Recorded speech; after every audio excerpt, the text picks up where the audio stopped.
guys, my name is Naila Harris from Chicago, Illinois. I am a freshman at Howard University, majoring in public relations. I'm making this video to kind of talk about the Oscars So White hashtag, and I kind of want to give my take on it as a young black girl from Chicago. Okay, so for those of you who don't know what Oscars So White hashtag is for the second year in a row, the Academy has not nominated a single person of color for the acting categories. So of course people are upset and angry and pissed off at this fact, and so am I. Growing up on the south side of Chicago, I didn't get the chance to, I wasn't exposed to women of color doing what I wanted to do. Growing up, I always wanted to be an actress, and I didn't get to see that. Luckily enough, I was blessed enough to have a family and a mother who told me that I could do whatever I put my mind to, who always supported me in whatever I chose to pursue. But without her, I wouldn't have known that I could be on the big screen or on TV, because I just didn't get to see that. Growing up, see that the movies that I watched, they all starred blonde-haired, blue-eyed white women or little white girls, and that wasn't me. I've never been blonde. I've never had blonde hair, nor have I ever had blue eyes.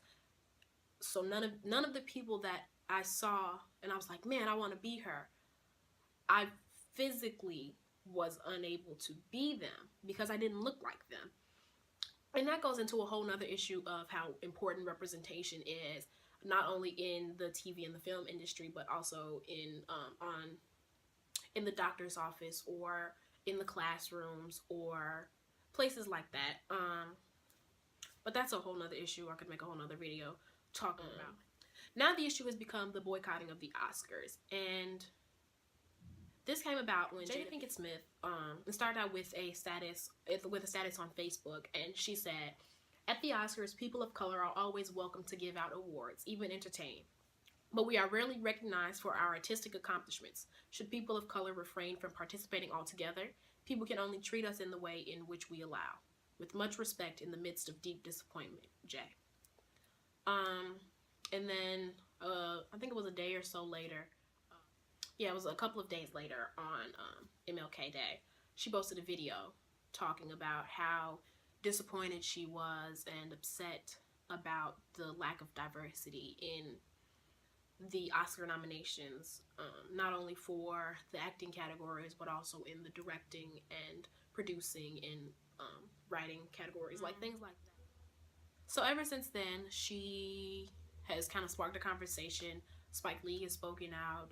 Several people have spoken about how they're going to boycott the Oscars and this, that, and the third. There's been a lot of backlash, a lot of going back and forth even within the black community.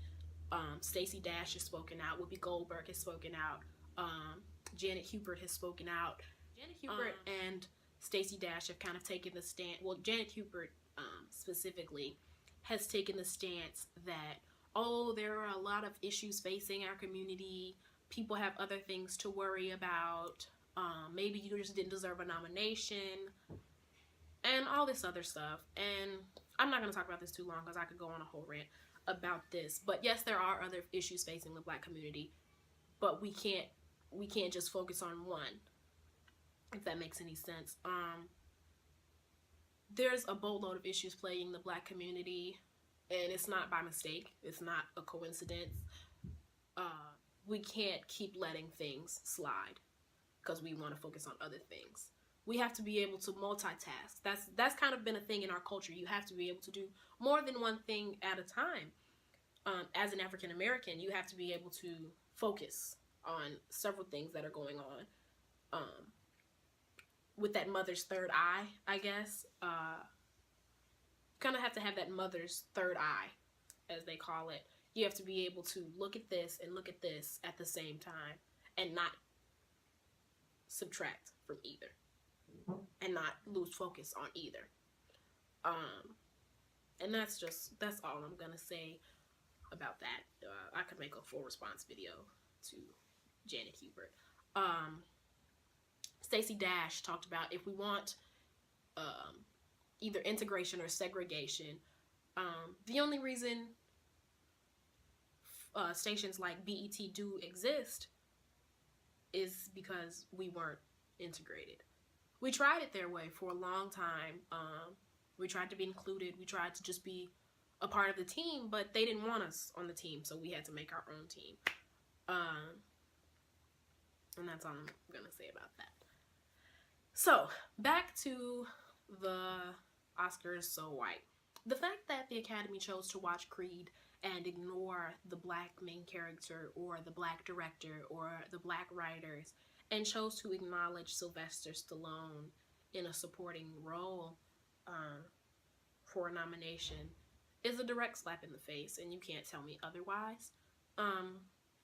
The fact that they chose to totally ignore Beasts of No Nation, the fact that they chose to acknowledge the only 2 white writers on the Straight Outta Compton crew. These things are not a mistake. They are not just a coincidence. They are a deliberate and personal attack on the African American community. And I should have said this at the beginning of the video, but in no way, shape, or form am I anti-white. But first and foremost, I am pro-black. It's not a mistake. It's a deliberate action by the Academy.